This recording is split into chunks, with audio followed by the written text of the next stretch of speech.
Hello, everyone. Welcome to NorthStar community. Glad that you're joining us. And again, we're on this wondrous but difficult journey of recovery from our addictive behaviors, our substances, compulsive behaviors, and people. None of those are good when we're addicted. When we lose control of our lives and things become more powerful than we can manage, that's when things go south for us. And if you're here watching this, again, we always make the assumption that you're at some level of recovery, and hopefully you've got past that pre-step one stage where you actually think you can control your addictions and your addictive behaviors, and you can do it by yourself and all those things. Hopefully you're at some level saying, yep, there's things in my life that are very destructive, toxic in my life, and I need to manage those. Now, one of the problems, of course, we know is that as we recover, sometimes we can forget and will slide back, which is called relapse, and we'll do some things that have harmed us in the past. If you relapse, don't panic. You know what to do. You've been here long enough. You can start doing the things that got you back where you were.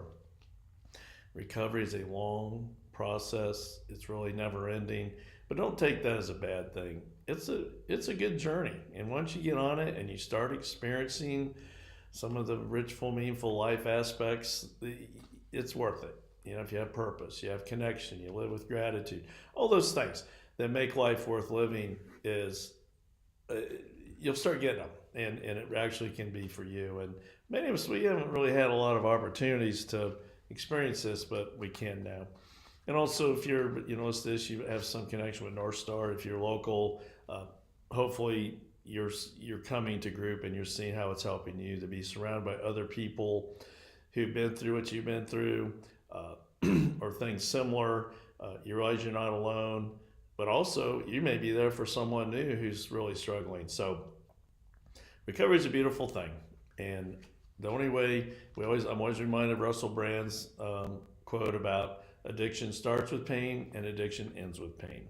So I'm going to read 2 Corinthians. This is Paul writing, 2 Corinthians 7. And now, isn't it wonderful all the ways in which this distress has goaded you closer to God? You're more alive, more concerned, more sensitive, more reverent, more human, more passionate, more responsible. Looked at from any angle, you come out of this with purity of heart. Where was God when you were being abused? Where was God when things were going bad? Where was God when you were losing everything? Where was God when the terrible stuff you went through, either through trauma, childhood neglect, abandonment, that led to you doing other things in your life that created more problems for you? Where was he? But you know what? Is that we figure this out and we start to see again that the thing we have to keep in mind ourselves is we cannot turn the clock back. It's impossible to do that. We cannot undo the things that have happened to us, but we can undo the negative, toxic things we have done to ourselves and to others. We can undo a lot of that with recovery. And I know it's hard to hear for you that are newer at this, but the way to recover from trauma, abandonment, childhood neglect, all those things, is that somehow, some way, you talk about it at the pace that you can handle, and then you assign good to that. Somehow, some way, you going through that is a positive now. A lot of loss, a lot of hurt. I get all that. But maybe, just maybe, you're more passionate now. Maybe you're more empathetic now. Maybe you are more grateful now because you know what you have now compared to what you did. And most importantly, I think, is that you can be there for others. Because that's how God works. He puts people in our lives. And you may be that person as you continue to recover, that you'll be there for others. It's such a great, great thing. But the big thing, Paul continues, he goes, my primary concern was not for the one who did the wrong or even the one who wronged, but for you. That you would realize and act upon the deep, deep ties between us before God. So what he's saying is we have to figure out ways to take all this and figure out ways to make it work for us and make us better people for it. So again, always remember the great line, I don't care about your childhood, but I do care about how your childhood affects you today. Think about yourself. Are you carrying PTSD, trauma that's creating issues for you that you're carrying with you that was 10 years ago, 20 years ago, 50 years ago. I mean, that's what the craziness is that we continue to live the trauma and abandonment, even though it may not be happening anymore.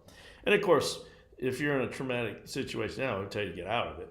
But a lot of times that's part of our relapsing. So, but we can't turn the clock back. If we could, we would, but we can't. So we have to see recovery as a deep, deep level of changing things, the very ways we see ourselves, the paradigms of our lives. We can really start to address those, and we can start taking our bitterness and resentment and ratchet that down. We can make amends with people we need to, but most importantly, we can make amends with ourselves. And so it's our choice really to get this. So I want to talk real quickly about the term alexithymia. Alexithymia is a Greek word, and one definition is not having words for feelings, right? So when we have unattended trauma where we haven't dealt with it, where we haven't been able to identify the trauma, what it does to us, a lot of times we have this thing called alexithymia. We can't really identify the physical sensations that we have, and you may be getting triggered a lot. And it's hard. You feel agitated. You feel uncomfortable. But you're not really putting it together that it has to do with your childhood, right? So the problem with the trauma is that it makes us either feel like somebody else or like nobody. And another word for that is dissociation. But our trauma can be so difficult. Our abandonment can be so deep. Our childhood neglect can be so overwhelming that we kind of quit feeling things, and we quit realizing who we are. And we feel like somebody else. Like I've described it as, doesn't it feel like there's like someone walking beside you and that's you? And you go, oh yeah. Or someone will say, I look in the mirror and I'm going, who is that I'm looking at? It can't be me, right? So that's what happens when trauma hits us. And it's just difficult for us to acknowledge or express our feelings. That's what makes it so hard to recover, because unfortunately shame and all that gets in our way. So mad, sad, angry, do you feel those things? Maybe at yourself, but maybe not to others. When like they've taken people who've been deeply traumatized and they put pictures in front of them. A lot of them, they just couldn't figure out what the other people in the picture were feeling. Some were pretty dramatic pictures. And the thing is that to be successful humans and to have the positive kind of relationships that we really want, that we dream of, we need to be able to feel. We need to be able to understand things, and we need to be able to not only be logical in things, we also need to be emotional. We need to feel things. And so hard it's for us. And the problem is that people with alexithymia, sometimes we can be pretty good at business relationships, things like that, but our loving family relationships are bleak and they're just cold. And that's not what you want. It's because we're suppressing feelings, and we can't ever get to where we want to. Maybe a numbness takes over us. We shut down overwhelming emotions because we just can't handle them. As a child, that's what you did. You no longer can recognize what you're feeling. You have no interest in intervention or really in doing things. All the experiences in your life, they kind of seem the same. They can be good, they can be bad, they can be okay. As far as you know of how you feel, it's just the same. So what it is the brain has shut down a skill set for us. And so there's a lot of cost to this. We underreact to things, or sometimes we way overreact. We lack self-protection, and then we become victims again because we're not acknowledging some of the thoughts and feelings we're having. And it's difficult to feel pleasure. It's difficult to be intimate, or having a sense of purpose or meaning. I mean, it just really is a bleak life that we don't want. And a rich, full, meaningful life seems like an impossibility or like a fictitious abstraction, right? So it is physiological. That's the good news. You're not crazy. Your brain has shut down in some ways. One of the things that happens is they call neuron gating, where we got our logical side of the brain, we got our emotional side of the brain. And when we really get traumatized, when we get really under stress, we really get feeling under attack, it's easy to shut the gate. So then we become wildly logical, or we become wildly emotional, and neither one of those are what we want. We want to be both logical and emotional.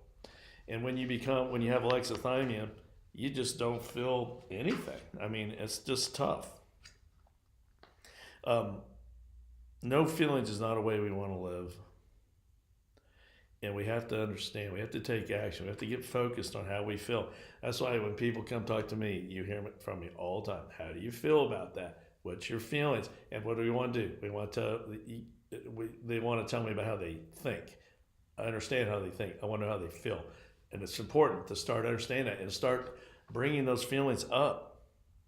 Because the thing is that as a child, the problem was immobility was the big key word. Is we couldn't get away from this. So for many of you out there watching this, for many of us, we couldn't get away from the trauma. We couldn't get away from the childhood neglect. We couldn't get away from the abandonment. So we were stuck in it. And that's what created so much this. And that's why then we created the alexithymia. We just quit feeling because it just wasn't worth it.